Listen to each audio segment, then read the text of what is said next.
नमस्ते सदावत्सले मातृभूमे। NCPCR national commission for child protection and welfare, NCPCR ने एक रिकमेंडेशन केंद्र सरकार को की।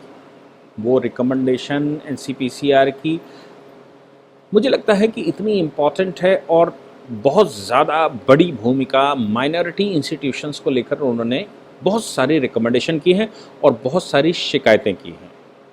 ये शिकायतें मुझे लगता है कि केंद्र सरकार को दूर करनी ही चाहिए और ये समस्याएं सॉल्व होनी चाहिए। जैसे ये जो कमीशन है, ये कमीशन अपनी रिपोर्ट दे रहा है और मैं आपको बता दूं, इस कमीशन के चेयरमैन प्रियांश कानूनगो, उन्होंने बहुत अच्छे से इसको ड्राफ्ट करते हुए केंद्र सरकार को दिया है। मैं फिर से बता दूं, NCPCR का मतलब हो गया है national commission for protection of childs right. अब बच्चों के राइट्स, ये बच्चों के जो राइट्स हैं, इनमें शिक्षा की व्यवस्था खास तौर से आती है। अगर बच्चे शिक्षित नहीं हैं तो क्या फ़ायदा है देश का बाकी कुछ भी काम करने का। तो सबसे पहली बात आती है कि बच्चों के राइट कितने प्रोटेक्टेड हैं और कितना प्रोटेक्शन हम बच्चों के राइट्स को दे सकते हैं।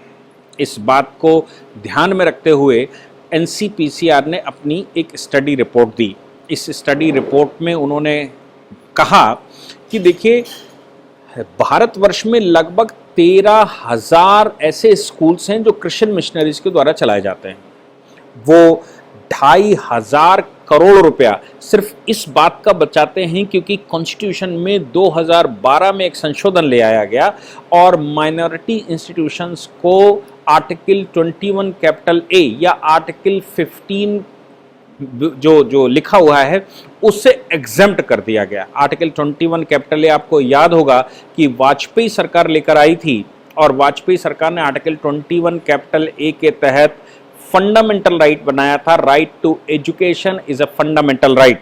Right to education is a fundamental right कहते हुए उन्होंने ये कहा था कि हर 6 से 14 वर्ष की आयु का जो बच्चा है उसको ये फंडामेंटल राइट है कि उसकी एजुकेशन हो। इसी को ध्यान में रखते हुए आर्टिकल 15(1) में भी संशोधन किया गया था और ये कहा गया था, एक फंडामेंटल ड्यूटी लगाते हुए, कि हर एक गार्जियन की ये फंडामेंटल ड्यूटी बनती है कि वो अपने बच्चे को एजुकेट करे।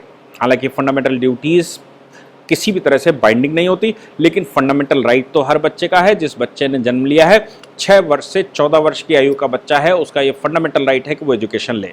लेकिन कहाँ ले, सवाल ये है। सरकारी स्कूल हैं, कोई शक नहीं है कि सरकारी स्कूल हैं, उनमें एजुकेशन ले, लेकिन सब जगह सरकारी स्कूल नहीं हैं या सरकारी स्कूलों में ओवर क्राउडेड है, तो फिर राइट टू एजुकेशन कहाँ पर आएगा। इसको ध्यान में रखते हुए सर्व शिक्षा अभियान केंद्र सरकार ने छेड़ा था और सर्व शिक्षा अभियान के तहत हर एक विद्यालय को और हर एक बच्चे को, हर एक व्यक्ति को सर्व शिक्षा का अधिकार दिया गया था। इसके तहत EWS यानी कि इकोनॉमिकली बैकवर्ड या वीकर सेक्शन के जो बच्चे हैं, उनको ध्यान में रखते हुए ये एजुकेशन पॉलिसी में लाया गया था कि 25% हर एक स्कूल को, हर एक इंस्टीट्यूशन को वीकर सेक्शन के बच्चे पढ़ाने होंगे। जो स्कूल्स प्राइवेटली मैनेज्ड होते हैं, अगर कोई स्कूल प्राइवेटली मैनेज्ड होता है तो उसको 25% बच्चे इकोनॉमिक वीकर सेक्शन के पढ़ाने होंगे। अब सवाल ये पैदा होता है कि आर्टिकल 21 कैपिटल ए क्या सभी के ऊपर लागू होता है? Private institutions, aided institutions, unaided institutions या गवर्नमेंट इंस्टीट्यूशंस? हाँ, आर्टिकल 21 कैपिटल ए अगर बना है तो वो सबके ऊपर लागू होता है, चाहे वो एडेड हो, अनएडेड हो, प्राइवेट हो या गवर्नमेंट इंस्टीट्यूशन हो। लेकिन आर्टिकल 15(5) में ये जो संशोधन ऑनरेबल केंद्र सरकार लाई थी, वो आर्टिकल 21 कैपिटल ए 2002 में लाई थी, यानी कि वाजपेयी सरकार लेकर आई थी। और उससे पहले यूनिकृष्णन का ऑनरेबल सुप्रीम कोर्ट का एक जजमेंट आया था, मोहिनी जैन का ऑनरेबल सुप्रीम कोर्ट का जजमेंट आया था, जिसमें उन्होंने कहा था प्रत्येक बच्चे को एजुकेशन लेना उसका फंडामेंटल अधिकार है और ये आर्टिकल 21 में कवर होता है। चूंकि यूनिकृष्णन का बड़ी बेंच का जजमेंट आ गया था, इसलिए केंद्र सरकार ने उस समय 2002 में उसको आर्टिकल 21 कैपिटल ए के रूप में लिख कर रख दिया। अब चूंकि आर्टिकल 21 कैपिटल ए के रूप में वो लिख कर आ गया, इसलिए वो राइट बन गया। तो 2002 से लेकर और 2012 तक ये सारे इंस्टीट्यूशंस पर लागू होता रहा। लेकिन 2012 में केंद्र में बैठी कांग्रेस सरकार को यह ध्यान में आया कि उनके द्वारा जो चलाए जा रहे विद्यालय हैं, या आपको मालूम ही है कि सोनिया गांधी तो महामाता उस समय होती थी, और वो मिशनरियों की कितनी आशीर्वाद दिए थी, इसमें कोई शक नहीं है। तो मिशनरियों को आशीर्वाद पूरा हो, इसके लिए उन्होंने 2012 में एक संशोधन लिया है आर्टिकल 15(5) में, और ये कह दिया गया कि माइनॉरिटी इंस्टीट्यूशंस को इससे बाहर किया जाता है। अब चूंकि माइनॉरिटी इंस्टीट्यूशन आर्टिकल 21 कैपिटल ए के दायरे में नहीं आते, ऐसा कहा गया, और आर्टिकल 30 कैपिटल 1, अब आर्टिकल 30 क्लॉज 1 में माइनॉरिटी इंस्टीट्यूशंस को अपना इंस्टीट्यूट चलाने का, रन करने का, एडमिनिस्टर करने का राइट है। तो अब 3 आर्टिकल फंस गए। सोनिया गांधी की, मतलब मनमोहन सिंह की सरकार ने उस समय माइनॉरिटी इंस्टीट्यूशंस को इस दायरे से बाहर कर दिया। अब इस दायरे से बाहर होने का नतीजा क्या निकलेगा कि जितने भी हिंदू विद्यालय चलाए जाते हैं, गरीब बच्चों को पढ़ाने का दायित्व तो उन विद्यालयों का है, ना कि मुसलमान मदरसों के द्वारा चलाया गया विद्यालय, और ना ही क्रिश्चियन मिशनरीज के द्वारा चलाए गए विद्यालय के ऊपर कोई दायित्व बनेगा। अब चूंकि माइनॉरिटी इंस्टीट्यूशंस को बाहर कर दिया गया, और माइनॉरिटी इंस्टीट्यूशन की खास बात क्या है, हालांकि माइनॉरिटी की परिभाषा में हम जैन को भी लाते हैं, सिख को भी लाते हैं, बुद्ध को भी लाते हैं, और हम इसके अलावा ये क्रिश्चियन और मुसलमान को लाते हैं। लेकिन भाई कितने परसेंट विद्यालय किसने खोल के रखे? माइनॉरिटी का, टोटल माइनॉरिटी की बात करें तो क्रिश्चियन माइनॉरिटी टोटल बनती, माइनॉरिटी के अंदर मैं बात कर रहा हूं, माइनॉरिटी बनती है लगभग 11.5%, लेकिन वो 72% इंस्टीट्यूशन चलाते हैं। मुस्लिम माइनॉरिटी जबकि 70% बनती है, और वो केवल 23% के लगभग विद्यालय चलाते हैं। अगर मैं कहूं कि 100 विद्यालय चलते हैं, तो उसमें क्रिश्चियन मिशनरीज लगभग 70-75 विद्यालय, 72 विद्यालय चलाता है, 22 विद्यालय चलाते हैं मुस्लिम्स। अब बात आती है सिख, वो केवल 1.5 विद्यालय चलाते हैं 100 में। हम बात करें अगर जैनों की, बुद्धों की, तो वो केवल 2.5 विद्यालय, वो आधा विद्यालय चलाते हैं, और जैनों की बात करें तो वो केवल 1.5 विद्यालय चलाते हैं। ऐसे करके 100 विद्यालयों में 72 विद्यालय, 72 इंस्टीट्यूशंस क्रिश्चियन चलाते हैं, जबकि वो माइनॉरिटी का केवल 11.5% है। यानी कि कॉपीराइट अगर किसी का है माइनॉरिटी इंस्टीट्यूशंस का में, तो वो है, या किसी के पास फुल पावर है, तो वो है क्रिश्चियन मिशनरीज की। खैर कोई खास बात ऐसी नहीं है कि क्रिश्चियन मिशनरी कोई नया काम कर रही हो, क्योंकि 19वीं सदी, 18वीं सदी जब मैकाले आया था 1822 के लगभग, तो मैकाले ने गवर्नर जनरल को प्रपोज किया था कि आपको अपने विद्यालय खोलने चाहिए, इन विद्यालयों के माध्यम से अपने मतलब के बच्चे तैयार करने चाहिए, और उनका कन्वर्जन करना चाहिए, ताकि वो आपके क्रिश्चियन थॉट को फॉलो करें और अंग्रेजी एजुकेशन को फॉलो करें। वो नहीं कर पा रहा था मैकाले के डायरेक्शन के अनुसार, तो फिर राजा राम मोहन राय जैसे लोगों को हायर किया गया। आपको याद होगा केशव चंद्र सेन, राजा राम मोहन राय, एक बड़ी लॉबी थी, इसको हायर किया गया। इसका काम था एजुकेशन में, अंग्रेजी एजुकेशन में, मिशनरी एजुकेशन में बच्चों का एडमिशन करवाना। तो मिशनरी एजुकेशन के लिए वो काम करने लगे, और बच्चों को पढ़ाने की प्रेरणा देने लगे, और कहा कि भाई मिशनरी एजुकेशन में पढ़ो, स्कूल खोल के रखे हैं। तब से लेकर आप किसी भी शहर के मध्य स्तर पर जाएंगे, तो वहां पर आपको क्रिश्चियन स्कूल मिलेगा, क्रिश्चियन विद्यालय मिलेगा, एक चर्च मिलेगा, एक म्युनिसिपल का स्कूल, म्युनिसिपल का या तो स्कूल या फिर एक हॉस्पिटल मिलेगा। और मेन लैंड पूरे देश की अगर किसी ने कवर करके रखी, तो वो क्रिश्चियन मिशनरियों के पास थी। अंग्रेजों के जाने के बाद भी भारत में क्रिश्चियन मिशनरीज आज भूमि के मामले में सबसे बड़े भूमाफिया के रूप में हैं, और वो जमीनें उनके पास ही नहीं, जबकि वो स्टेट रन इंस्टीट्यूशन थे, इसलिए ये इंस्टीट्यूशन सरकार के पास आ जाने चाहिए थे। लेकिन हमारे देश में नेहरू की महा कृपा थी कि नेहरू ने वो सारे विद्यालय जो अंग्रेज सरकार के द्वारा रन किए जाते थे, वो विद्यालय क्रिश्चियनों को दे दिए। अब क्रिश्चियन तो भारत से चले गए, लेकिन बने हुए कन्वर्टेड क्रिश्चियन भारत में इस लालच में क्रिश्चियन बने रहे, क्योंकि उनको उन विद्यालयों में, माइनॉरिटी इंस्टीट्यूशंस में कुछ स्थान मिलने लगा, नौकरियां मिलने लगी, जॉब मिलने लगा, पढ़ाई लिखाई करवाने लगे, टीचर बन गए।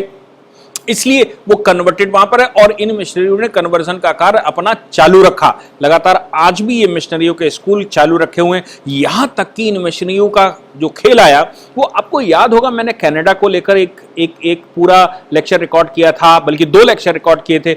इसमें कनाडा इंडियन स्कूल्स में जो चर्च के द्वारा चलाए जाते थे, मिशनरियों के द्वारा चलाए जाते थे, वहां इंडियंस की सैकड़ों की तादाद में डेड बॉडियां मिली थी। सैकड़ों की तादाद में डेड बॉडियां बच्चों की गली हुई मिली थी जब वहां पर खुदाई हुई। तो आप समझ सकते हैं कि इन मिशनरियों का पूरे वर्ल्ड में जहां कहीं भी ये मिशनरियों ने स्कूल खोले, वहां या तो उन्होंने कन्वर्ट किए, और अगर कन्वर्जन का खेल उनका खुलता दिखाई पड़ा तो उन बच्चों की हत्याएं करके उनको जमीन में दबा दिया गया और चर्च के द्वारा बड़ा अच्छा माय लॉर्ड करा जाता रहा।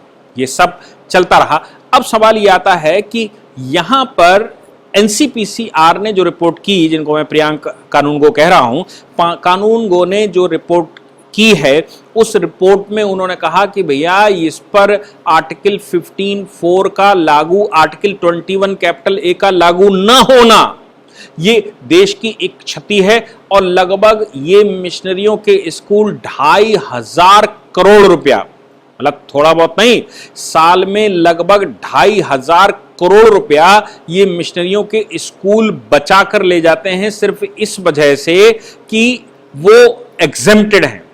इन्होंने जो रिपोर्ट दी है उसमें इन्होंने कहा है कि लगभग एक बच्चे पर प्राइवेट अनएडेड इंस्टीट्यूशन में 18,000 रुपए का 2017-18 में खर्चा आता था। इन्होंने जो फीसिस ली हैं, उन फीसिस के हिसाब से लगभग अगर पैसा इकट्ठा होता है तो बड़ी तादाद में पैसा इकट्ठा होता है, और फीसिस का मामला अगर देखा जाए तो 10,000 करोड़ रुपया फीस आती है। 10,000 करोड़ रुपया चूंकि फीस आती है, इस प्रकार के 13,000 विद्यालय चलाए जाते हैं। 10,000 करोड़ रुपए में से अगर 25% as per regulation EWS, economically weaker section के लिए दिया जाए तो 2,500 करोड़ रुपया साल में ये मिशनरियों के स्कूल बचा ले जाते हैं, जो कि बच्चों के लिए इस्तेमाल होने चाहिए। इनका ये भी आरोप है कि इन मिशनरियों के स्कूलों में केवल 8.5%, लगभग 8.5% जो बच्चे हैं वो पढ़ते हैं जो इकोनॉमिकली वीकर सेक्शन है, जबकि होने 25% चाहिए। ऐसा नहीं होता। और ये जो सीटें वैकेंट रह जाती हैं, या सीटों पर ये बड़ी डोनेशंस लेते हैं, और जो इलीट क्लास के लोग हैं, जिनके पास धन है, उनसे ये सीटें भरी जाती हैं, डोनेशन से भरी जाती हैं। यानी कि जो ये 10,000 करोड़ रुपए इकट्ठा करते हैं, उसके अतिरिक्त डोनेशन से भी ये सीटें भरते हैं। तो ये इकोनॉमिक वीकर सेक्शन की जो 25% सीटें हैं, वो उनको न देकर, जो वीकर सेक्शन का है उसको न देकर ये इलीट क्लास को दे देते हैं, जिससे कि इनकी आमदनी और बढ़ जाती है और ये रिच एंड रिच होते चले जाते हैं। मुझे लगता है कि एनसीपीसीआर ने जो रिपोर्ट दी है कि ऐसे करके भारतीय शिक्षा अभियान पूरा नहीं हो सकता। इसके लिए भारत सरकार को कुछ ऐसा काम करना पड़ेगा जिससे कि ये सिद्ध हो सके कि नहीं, भारतवर्ष में सर्व शिक्षा अभियान है, सर्व शिक्षा के तहत आना चाहिए। एक और बात इन्होंने कही कि ये जो इंस्टीट्यूशन है, ये राइट टू एजुकेशन, जो आर्टिकल 21 कैपिटल ए का है, राइट टू एजुकेशन में नहीं आते। आप सोच लीजिए कि भारत में आरटीई इस बात को लेकर, राइट टू एजुकेशन को लेकर जम्मू कश्मीर में जब चल रहा था तो पूरे देश ने विरोध किया था और यह कहा था right to education act Jammu Kashmir में लागू क्यों नहीं होता। जम्मू कश्मीर ने कहा था हमारे पास आर्टिकल 370 है, हम अपने हिसाब से लागू करेंगे, नहीं तो नहीं लागू करेंगे, हम अपना बनाकर लागू करेंगे। आप सोच लीजिए कि माइनॉरिटी इंस्टीट्यूशन के ऊपर राइट टू एजुकेशन लागू ही नहीं होता। अब राइट टू एजुकेशन अगर लागू नहीं होता तो कैसे चलेगा। इसलिए इन स्कूलों के ऊपर जो मुझे लगता है कि नेशनल कमीशन एनसीपीसीआर ने जो रिपोर्ट दी है प्रियांक कानूनगो जी ने, उस पर विचार करना होगा, देश को दबाव भी बनाना होगा ताकि माइनॉरिटी इंस्टीट्यूशंस का जो कन्वर्जन का खेल है वो रोका जा सके। कन्वर्जन के विषय में ये जो काम करते हैं, जो पैसा लूट कर ये देश में ही एंटी कन्वर्जन पर लगाते हैं और ये लूट कर देश में ही तमाम तरह के मिशन चलाते हैं, उन मिशनों को रोका जा सके। मैं तो ये कहूंगा कि माइनॉरिटी इंस्टीट्यूशन जो आज़ादी के समय पर इंस्टीट्यूट थे, एडेड विद्यालय थे, वो एडेड विद्यालय क्यों क्रिश्चियनों को दे दिए गए? वो सरकारी विद्यालय होने चाहिए थे, उन पर केंद्र सरकार का कब्जा होना चाहिए था और केंद्र सरकार के द्वारा रन होने चाहिए थे। बात यहां पर भी आती है कि माइनॉरिटी इंस्टीट्यूशंस को अगर एडेड बना दिया गया है, यानी कि केंद्र सरकार के द्वारा एड मिल रही है, राज्य सरकार के द्वारा एड मिल रही है, तो ऐसे विद्यालयों में क्यों ये माइनॉरिटी इंस्टीट्यूशन बने हुए हैं? क्या माइनॉरिटी इंस्टीट्यूशन को केंद्र सरकार से एड, राज्य सरकार से एड लेने का अधिकार है? माइनॉरिटी है, आप आर्टिकल 30 की माइनॉरिटी क्लेम कर रहे हैं तो अपना रन करिए, अपना व्यापार करिए, आप सरकार से एड मत लीजिए। और सरकार से अगर एड लेते हैं तो ऐसी परिस्थिति में माइनॉरिटी इंस्टीट्यूशन का स्टेटस खत्म हो जाना चाहिए। अगर माइनॉरिटी इंस्टीट्यूशन का स्टेटस रहता है तो ये मानकर चलिए कहीं न कहीं हम सब का गाढ़ा धन, हमारा गाढ़ा धन केंद्र सरकार लेकर इन माइनॉरिटी, इन मदरसों के ऊपर खर्च कर रही है और ये जिहादी पैदा करते हैं। ये देश में ऐसे लोग पैदा करते हैं जो देश विरोधी गतिविधियों में इन्वॉल्व रहते हैं और देश के विरुद्ध जो कर सकते हैं वो सब कुछ करते हैं। तो मेरा मानना यह है कि इसमें एक संशोधन अवश्य आना चाहिए कि कोई भी एडेड माइनॉरिटी इंस्टीट्यूशन नहीं हो सकता। अगर एडेड माइनॉरिटी इंस्टीट्यूशन है तो वो एडेड नहीं हो सकता, वो माइनॉरिटी नहीं हो सकता है। उसके ऊपर केंद्र सरकार या राज्य सरकार जो भी उसको एड देती है वो पूर्ण रूप से बैठ जाएगी और वो not run by the minority institution घोषित होना चाहिए। मैं सल्यूट करता हूं प्रियंका कानूनगो जी को, जिन्होंने इस प्रकार की, या उनकी टीम ने इस प्रकार से रिसर्च की और रिसर्च करके केंद्र सरकार को रिकमेंडेशन की। Thank you very much. इस पूरी ऑर्गेनाइजेशन को चलाने के लिए आप नीचे डिस्क्रिप्शन से हमारे ऐप को डाउनलोड कर सकते हैं, जिससे कि लॉ स्टूडेंट्स को, लॉयर्स को और आम आदमी जो लॉ जानना चाहता है वो पेड क्लासेस का लाभ ले सकता है।